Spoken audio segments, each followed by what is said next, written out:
What are crypto wallets? Do you know that crypto wallets do not actually store the cryptocurrencies within them? Instead, they hold the key to your coins, which are actually stored on public blockchain networks. One must stay aware of such misconceptions. Stay tuned to learn more. The way you use a physical wallet to access your physical currencies, you can use a crypto wallet to access your digital currencies. A crypto wallet holds the passkeys using which you can sign crypto transactions. You must ensure that these passkeys are not shared with anyone. Wallets offer a user-friendly interface where you can monitor your holdings. Crypto wallets are available in different forms. It could be an online wallet or hot wallet service like Coinbase, Exodus, etc. Or a hardware or cold wallet like Trezor, SafePal S1, etc.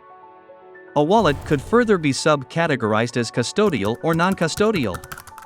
A custodial crypto wallet gets hosted by a third-party entity that holds your keys for you. Like Coinbase or Kraken holds onto the private key to safeguard a user's funds on their behalf. A non-custodial wallet, on the other hand, gives users full control over their private key, and with its sole responsibility for protecting their holdings.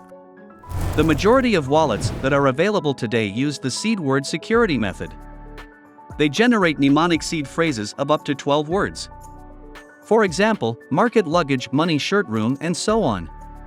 These words look very random, but they are the links to your keys generated by your wallet. In case you lose or damage your device, you can use the phrase to restore the wallet. These words should be kept at top privacy. Hope you found this video resourceful. We at Blockchain Council offer industry-relevant certifications that are designed and provided per the most current industry standards. If you wish to be a part of the emerging world of Web3, Metaverse, NFTs and DeFi, enroll for our certifications today. Also, let us know what you think we should explore in our future video in the comments section.